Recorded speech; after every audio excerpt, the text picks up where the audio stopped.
자, 오늘 말씀 하나님의 시작이라는 주제로 한 주간 동안 하나님의 은혜를 나눕니다. 오늘 제목을 같이 한번 읽어볼까요? 시작. 시작이 되는 사람. 여러분 시작이 되시기를 축복합니다. 여러분 캐나다의 유명한 아이스 하키 선수인데요, 웨인 크레인치키라고 하는 분이 이런 얘기를 했습니다. 시도조차 하지 않은 그 샷은 100% 빗나가는 것이다. 근데 이제 이 얘기를 대기업의 총수들이 신년 직원들에게 했던 연설문으로 많이 인용이 되었습니다. 그래서 우리가 이제 시작 그러면 대부분 우리가 내가 시작한다, 우리 이런 이제 생각을 가지고 있잖아요. 근데 성경은 거꾸로입니다. 내가 시작하는 것이 아니고 하나님이 시작하셔요. 빌립보서 1장 6절에 보니까 너희 안에서 착한 일을 뭐 했다고요? 시작하신 이, 그분이 누구냐? 우리 하나님이신 거예요.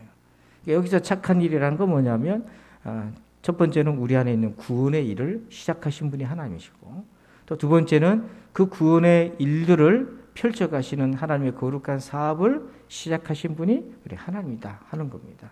성경은 반대죠. 우리가 시작한 것이 아니라 하나님이 시작하신다는 거예요. 창세기 11장 9절을 보면 그러므로 그 이름을 바벨이라 하니 이는 여호와께서 거기서 온 땅의 언어를 혼잡하게 하셨음이니라. 여호와께서 거기서 그들을 온 지면에 흩으셨느니라. 여러분 하나님이 아담과 하와를 창조하셨지만 타락으로 죄로 인해 타락했고, 또 그러다 보니까 하나님이 노아 때 홍수로 인해서 심판하셔서 세상을 새롭게 하려고 했습니다. 또 그 이후의 후손들도 범죄하게 되었습니다. 그런데 이제 하나님께서 그 백성들을 다 온 지면으로 흩어버리셨어요. 자, 그 가운데 하나님께서 새로운 시작을 하십니다. 그게 뭐냐면 오늘 창세기 15장 7절 보니까 또 그에게 이르시되 나는 이 땅을 내게 주어 소유로 삼게 하려고 너를 갈대아인의 우르에서 이끌어낸 여호와니라. 하나님이 이끌어냈다. 하나님이 시작했다. 그러니까 하나님이 아브라함을 통해서 새로운 시작을 열으셨다 하는 것입니다. 그때 아브라함의 처지가 어땠습니까? 12장 4절을 같이 한번 읽어볼까요? 시작. 예, 아브라함이 여호와의 말씀을 따라갔고 롯도 그와 함께 갔으며 아브라함이 하란을 떠날 때에 75세였더라. 자, 여러분이 뭔가를 시작하신다 하면은 75세가 되면 이제 인생을 마감하는 황혼기지 않습니까? 자, 이런 나이가 들고 노쇠한 사람을 어떤 일의 시작으로 삼겠습니까? 여러분이 만약에 뭔가를 시작을 누구한테 맡긴다면 그래도 젊고 튼튼하고 이런 사람들에게 지혜롭고 명철하고 기억력도 좋고 이런 사람들을 쓰지 않겠어요? 근데 왜 하나님은 75세가 돼버린 이미 꺾어진 이 아브라함을 하나님이 부르셨을까? 왜 아브라함을 통해서 하나님의 시작을 열어가셨을까? 왜 그러셨을까? 유독 이 성경을 보면 모세도 그러했고요. 왜 이렇게 다 세월이 지난 사람들을 하나님 부르셨을까? 그 답이 있습니다. 히브리서 11장 8절 보면 믿음으로 아브라함은 부르심을 받았을 때에, 자, 아브라함은 뭘 가지고 있었던 거죠? 믿음을 가지고 있었던 거예요. 하나님의 시작이 될 수 있는 믿음이 있었던 거예요. 그러니까 하나님은 젊으냐 건강하냐 이걸 보는 게 아니라 하나님의 시작이 될 수 있는 믿음이 있는가, 저 사람이. 그걸 보시는 거예요. 왜냐하면 하나님이 시작하시는 일은 믿음으로만 그 시작이 열어질 수 있고 진행될 수 있고 이루어질 수 있기 때문에 그런 겁니다. 여러분, 새해는 하나님께서 여러분을 통해서 여러분의 가정이나 교회나 뭔가 일터나 여러분을 통해서 시작되기를 주의 이름으로 축원합니다. 우리가 언제까지 남이 한 거에 대해서 우리가 그 열매를 그냥 따먹는, 그 열매를 그냥 먹는 수혜자로만 살겠어요? 그러니까 하나님께서 우리 인생을 쓰시기를 원하시는 거죠. 새로운 시작이 되길 원하시는 거예요. 그러면 하나님은 아브라함 믿음에 어떤 걸 보셨을까? 아브라함은 어떤 믿음이 있었을 때 하나님의 시작이 됐나? 나도 어떤 믿음을 가져야 하나님의 시작이 될 수 있겠는가? 세 가지 포인트가 있습니다. 자, 첫 번째는 1번 제목을 볼까요? 시작. 은혜 받는 사람이 되자. 여러분, 이게 너무 중요합니다. 느헤미야 9장 7절에 아브라함에 대해서 이렇게 얘기합니다. 주는 하나님 여호와시라. 옛적에 아브라함을 택하시고 갈대아 우르에서 인도하여 내시고 아브라함이라는 이름을 주시고.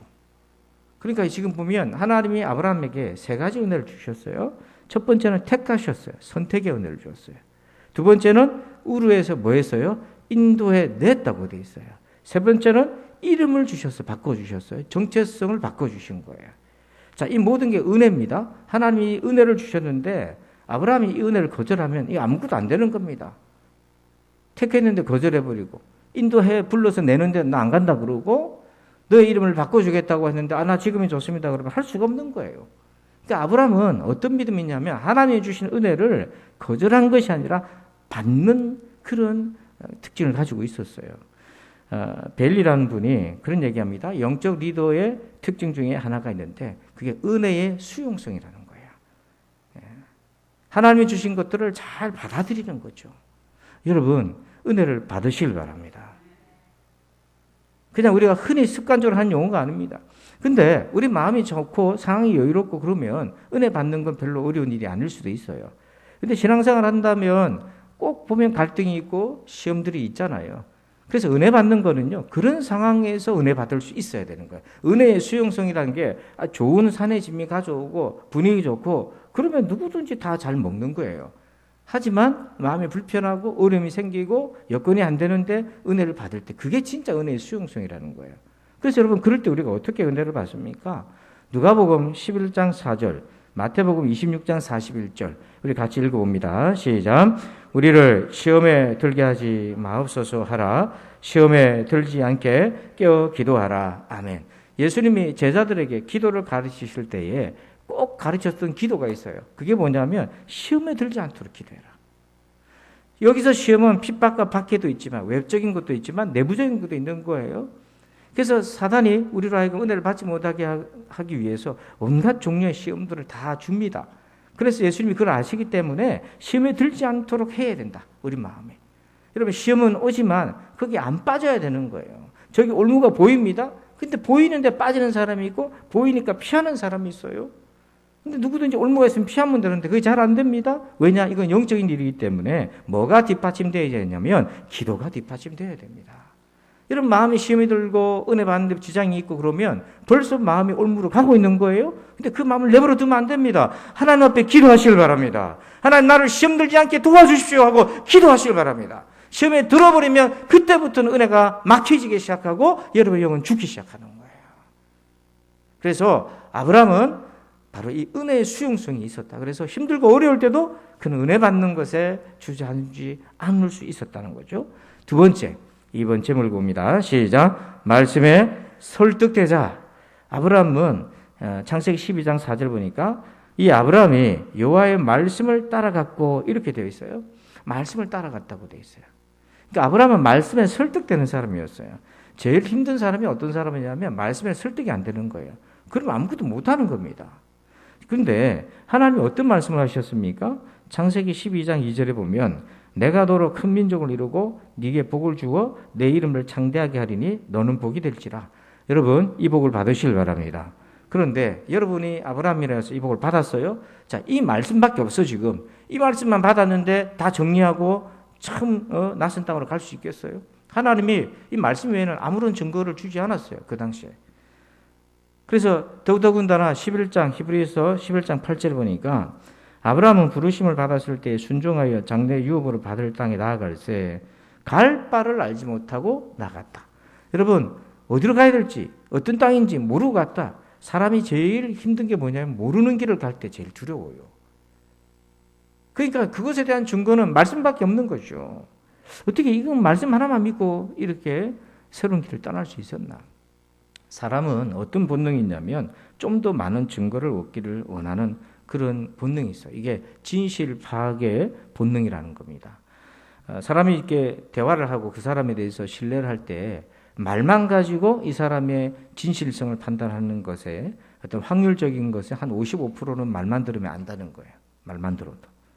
근데 신체 언어가 거기 더해지면 목소리만 듣지 않고 그 몸 동작도 같이 보면은 한 65%는 그 사람의 진실성을 알 수 있고요. 그 다음에 음성과 신체 언어가 합쳐지면 85%까지 이제 올라오는 거예요. 근데 음성과 신체 언어와 더불어서 이 사람이 왜 이렇게 말할 수밖에 없었나, 왜 이렇게밖에 행동할 수밖에 없었나는 배경을 알게 되면 이 사람의 말의 진실성이 93%까지 올라가는 거예요. 그러니까 사람은 이게 진실인지 아닌지를 소리만 듣고 아는 게 아니라 또 몸 동작도 그리고 배경도 다 알아서 나름대로 진실성을 판단하고자 하는 그런 욕구가 있는 거예요. 그런데 하나님은 말씀만 하셨어요. 근데 그것만 믿고 따라간 사람들이 있었어요. 누가복음 1장 38절에 마리아가 그렇습니다. 마리아가 이럴 때 주의 여정이오니 말씀대로 내게 이루어지이다 하며 천사가 떠나가니라. 여러분 가브리엘이 와서 네가 아들을 낳게 된다. 그 이름을 예수라라. 그 말씀만 들었던 거예요. 그때 마리아가 말씀대로 이루어지십시오. 마태복음 8장 8절에 백부장이 자기 하인을 위해 예수님 앞에 나왔잖아요. 그래서 예수님이 가겠다고 하니까 백부장이 이렇게 얘기합니다. 다만 말씀으로만 하옵소서. 아무 증거도 없는데 말씀만 해 주십시오. 또 마태복음 21장 3절에 유월절 만찬 직전에 주님이 고난의 길을 가시기 전에 나귀를 예루살렘 입성할 때 나귀가 필요해서 나귀를 제자들 보고 가져오라 했을 때에 만일 누가 무슨 말을 하거든 주가 쓰시겠다 하라. 그리하면 즉시 보내리라. 주님이 쓰시겠다는 그 한마디에 그 귀중한 나귀를 보내는 그 사람 말씀만 듣고 다 그러는 거죠. 성경의 사람들은 하나님의 시작이 됐던 사람들은요 말씀에 설득되는 사람이었어요. 그런데 우리가 알다시피 이 말씀이 짧고 굵거든요. 뭔가 이 말씀 안에 무슨 우리가 설득 당할 수밖에 없는 논리라든지 뭐가 있었던 게 아니라 그냥 하나님 말씀 선포하셨어요. 그러니까 말씀에 설득됐다? 그 말씀이 가지고 있는 고유의 논리에 의해 설득된 것인가? 아니에요. 히브리서 11장 8절에 보니까 한 번 더 같이 읽어봅시다. 시작. 믿음으로 아브라함은 부르심을 받았을 때에 순종하여 장래 유업으로 받을 땅에 나아갈새 갈 바를 알지 못하고 나아갔으며 아멘. 무엇으로 설득된 것일까요? 믿음으로 설득된 겁니다. 여러분 말씀으로 설득되는데 말씀으로 설득된다는 것은 믿음으로 설득된다는 얘기예요. 말씀이 가지고 있는 고유한 어떤 논리나 합리적인 근거에 의해서 설득되는 게 아닙니다. 그래서 아무리 유명한 학자가 복음을 잘 다듬어서 무신론자에게 전해도 수용하는 사람이 있고 안 하는 사람이 있어요. 근데 아무리 투박한 하나님의 말씀이라도 받아서 은혜를 받는 사람들이 있어요. 그게 뭘 그러냐면 우리 믿음에 의해서 설득되기 때문에 그런 거예요.